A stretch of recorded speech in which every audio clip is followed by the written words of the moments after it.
Even though everyone develops at slightly different paces, almost everyone hits the same general development milestones and learns the same set of skills at about the same time, more or less. These are things like language and communication, socializing, cognitive skills like problem solving, and physical milestones like walking, crawling, and fine motor skills, all of which progresses. The brain develops if one of these doesn't develop as scheduled depending on the severity. It may be described as a type of neurodevelopmental disorder.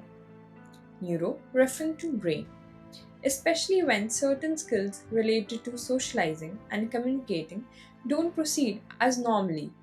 It can result in isolation, which is where the name autism originated. Since auto means self, so autism refers to a condition where somebody might be removed from social interaction in communication, leaving them alone or isolated. Before 2013, the Diagnostic and Statistically Manual for Mental Disorders, the fourth edition, or the DSM-IV, described autism as one of the several pervasive developmental disorders, which also includes Asperger's syndrome, childhood disintegrative disorder, and those not otherwise specified, or PDD, NOS. Asperger's syndrome was used for children that appeared to have characteristics of autism, like difficulties with social interaction or nonverbal communication, but don't generally have significant delays in language or cognitive development. And therefore, Asperger's syndrome was sometimes referred to as a high functioning form of autism. Childhood disintegrative disorder was used to describe late onset of developmental delays. So these children develop normally for their age, but then they seem to lose the acquired social and communication skills, sometimes between age sometimes between age 2 and 10. Pervasive developmental disorder, not otherwise specified, is essentially a catch all category in which patients meet some but not all features of autism, Asperger's syndrome, or childhood disintegrative disorder. Researchers found, however, that separate diagnosis of these pervasive developmental disorders weren't consistent across different clinics, since they tend to have very similar signs and symptoms. As of 2013, the DSM-5, a new revised edition, removed these terms and replaced them with Autism Spectrum Disorder, or ASD, which encompasses all the previous pervasive developmental disorders but uses a scale or a spectrum that differentiates based on the severity of two major areas: social communication and interaction deficit, and restrictive or repetitive behavior, interest, and activities. For the social and communication area, there are four subcategories that clinicians look for deficits. The first is social reciprocity, which refers to how children respond or reciprocate in social interactions. So, like how the area might be referring to being alone and not taking a role in social games. A second area of potential deficit is joint attention, which is the state of wanting to share an interest with someone else. So it's like, hey, check out this awesome thing I found.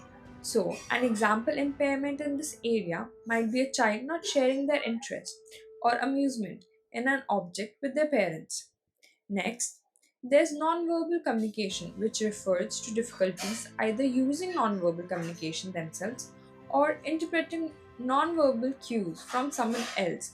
So maybe the child won't put their arms out when they want to be picked up, or maybe they won't be able to tell when a parent's upset, even if the parent's frowning and crossing their arms. The last subcategory of communication deficits is in social relationships. So, children have trouble developing and maintaining relationships. So, maybe the child has a hard time making friends, or they are able to make friends, but the reliever tends to drive the friends away. The other major area is called restrictive and repetitive behavior. And this category is pretty broad and can include a whole bunch of behaviors. some being more well known or categorized than others, like lining up toys in a ritualistic sort of way, or flapping one's hands, or imitating words and phrases. The child might be fixed on certain routines like taking the same route every day to school, or they might have restrictive patterns of interest like having a very specific and in depth knowledge of Titanic or vacuum cleaners. Children with autism spectrum disorder might exhibit one or more of these deficits and vary in how severe the deficit is. With that in mind, it's important to remember that each child with autism spectrum disorder is going to have a different spectrum of symptoms and deficits.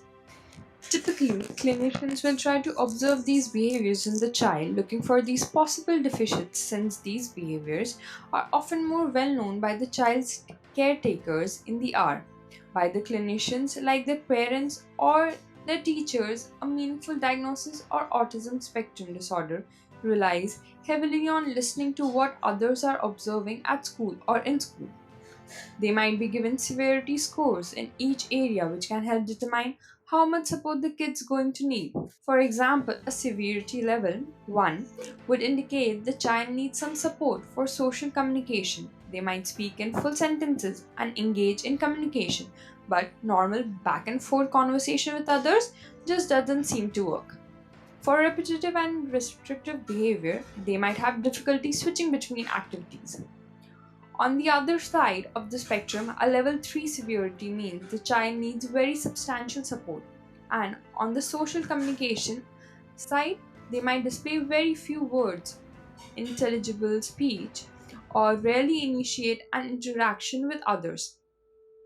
For repetitive behaviors, they might be extremely resistant to change and their behaviors seriously interfere with their daily life. It's thought that using this scale of symptoms as opposed to differentiating between pervasive developmental disorder will help give a more accurate and medically useful way to diagnose individuals. For example, those with what was previously described as Asperger's syndrome would likely fall closer to the severity level 1 than severity level 4. Generally speaking, autism spectrum disorder thought to have a genetic cause which ultimately affects brain development, specifically areas that affect social and communication behavior. Which genes are a combination of genes that are affected in autism spectrum disorder, though is still very much a mystery.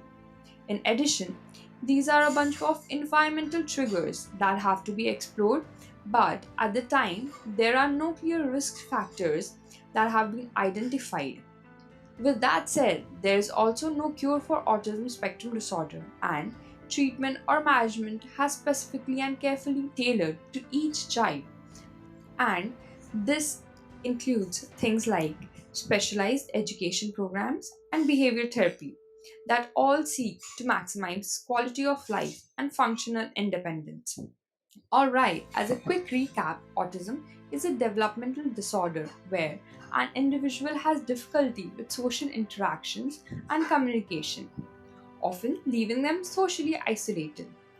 This disorder, along a spectrum of communication and interaction deficits, as well as restrictive or repetitive behavior interest in activities. A diagnosis of autism spectrum disorder requires significant input from caretakers, and management of the disease is highly individualized.